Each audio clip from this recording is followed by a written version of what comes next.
Welcome to the Deep Dive. Our goal is basically to be your shortcut to getting properly informed on a topic. Maybe even spotting something you didn't quite expect along the way. That's the plan. For this deep dive, we've been, sifting through quite a range of reports and studies. All focused on the China medical tourism market, health services, Right. looking at it from different angles. Right. And our mission today is kind of twofold.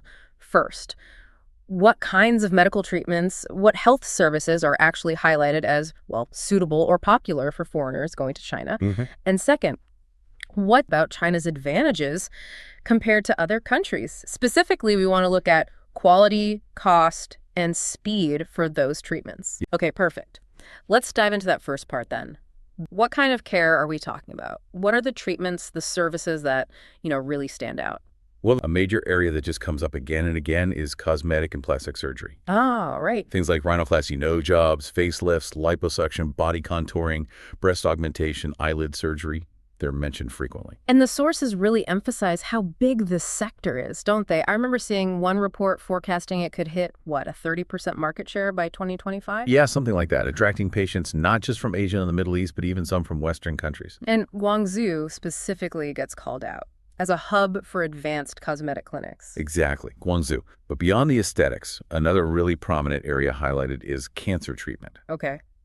The material lists a really wide array of options. You've got your standard approaches, chemotherapy, radiation therapy, but also more cutting-edge stuff. Immunotherapy, cryotherapy, that's where they use extreme cold targeted therapy, and even, highly specialized procedures like CAR-T cell therapy. Right, CAR-T, where they modify your own immune cells. Exactly. Modifying a patient's own cells to fight cancer, and also proton therapy, which is a very precise type of radiation. That's a really comprehensive list just for cancer care. Yeah. The sources mention Beijing, I think, having top-tier centers offering some of these, like the CAR-T. Yes, Beijing. Yeah. And they specifically name-drop a couple of facilities, like Fuda Cancer Hospital and Modern Hospital Guangzhou. Right. Known for advanced procedures and, interestingly, for combining modern techniques with traditional Chinese medicine. TCM. That integration seems like a key theme that pops up. It definitely is.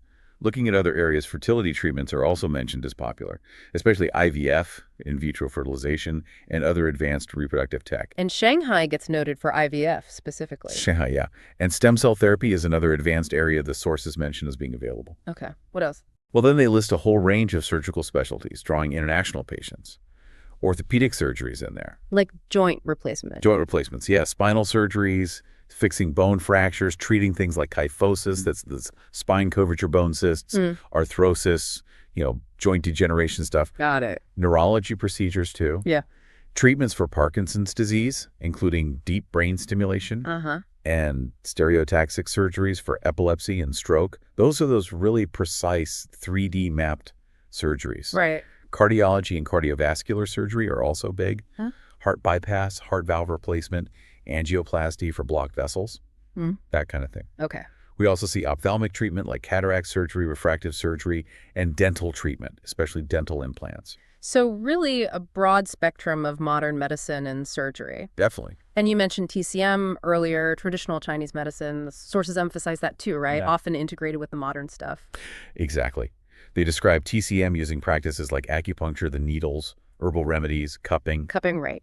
Moxibustion burning herbs near the skin, Tai Chi, Qigong, different massage techniques. And it's used for what? Pain relief, stress, chronic illness management. It's presented as this distinct but sometimes complementary offering alongside the Western medicine. Interesting. And this range of services isn't just everywhere. The sources point to specific cities. Beijing, Shanghai, Guangzhou are the main hubs for international patients. Okay. With big names like Peking Union Medical College Hospital, Fudan University Shanghai Cancer Center mentioned as attracting global patients. Oh, and they also list things like obesity surgeries, gastric bypass prostate surgery, and hysterectomy among common treatments. Okay, that gives us a really clear picture of what's available. Now, let's get to the why. The sources make some pretty big claims about China's advantages, especially on quality, cost, and speed.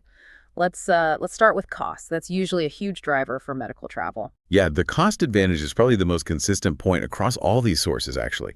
China's healthcare costs are cited as being, substantially lower than in Western countries. Substantially lower, like how much? I think one source said a fraction of the cost. Yeah, and another gave a range something like 30% to 70% lower than in the United States or Western Europe. Wow, 30 to 70%. That's a massive potential difference. It really is. And they give examples, like a knee replacement. Might cost you, say, $40,000 in the U.S. The source is cited around $15,000 in China. Okay, so that's like what, over 60% cheaper potentially? Exactly, a really concrete example of that saving. And there was that cost comparison table in one source, right, showing different procedures.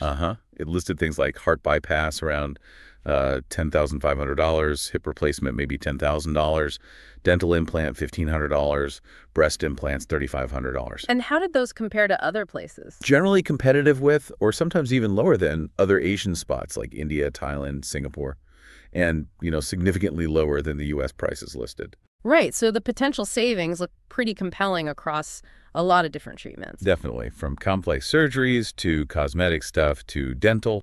But, digging a bit deeper, there is some nuance in the sources. Oh, like what? Well, one source points out that for aesthetic surgery, the costs might actually be substantially the same as in South Korea. Ah, okay. So a major competitor in that specific field. Exactly.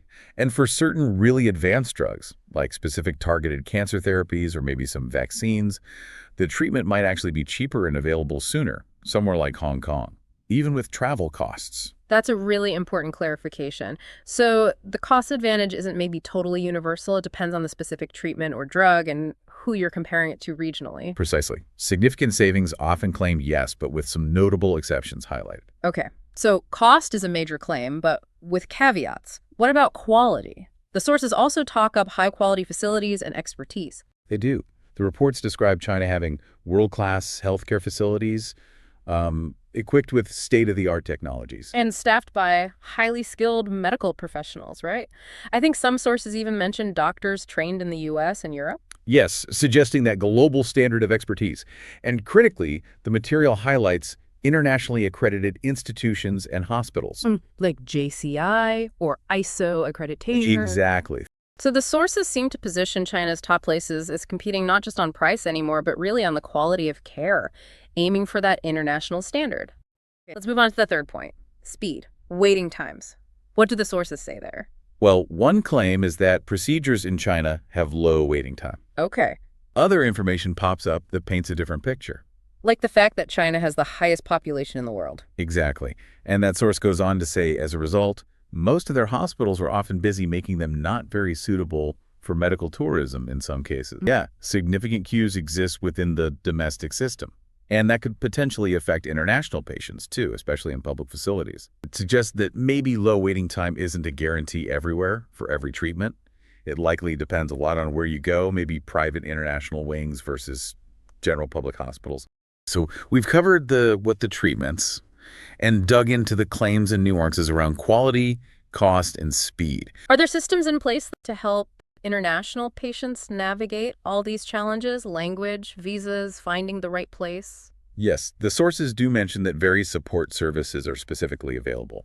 Things like medical tourism agencies that handle arrangements. Okay. Hospitals having multilingual staff, or at least dedicated international patient support departments, help with the practical stuff, visa applications, accommodation, transport. So specialized packages almost. Exactly. Medical tourism packages designed to provide that full range of services, aiming to kind of smooth out those logistical bumps and communication gaps. Let's try and pull this all together then. Looking at the whole picture these sources paint about medical care for foreigners in China, what's the summary? I'd say the sources present China as offering a really wide variety of treatments that are popular with international patients. Everything from, super complex modern stuff like GORT and stem cells, right through to cosmetic procedures, and that unique option of integrated traditional Chinese medicine. Right. And the core appeal, the main draw highlighted throughout the sources, seems to be that combination, doesn't it? Claimed high quality, advanced tech, skilled doctors, but available at costs that are presented as significantly lower than the West. Yeah. The listener with a thought to consider as you process all this. When you're evaluating medical options overseas, How do you personally weigh those potential cost savings and access to specific treatments, the big draws highlighted here, against navigating those logistical challenges like language, visas, maybe uncertain wait times? How do you ensure you get the personalized care and clear communication that really matter most to you? What does being truly well-informed actually mean when you're comparing such different international healthcare landscapes? That's a really crucial question for anyone exploring these kinds of possibilities.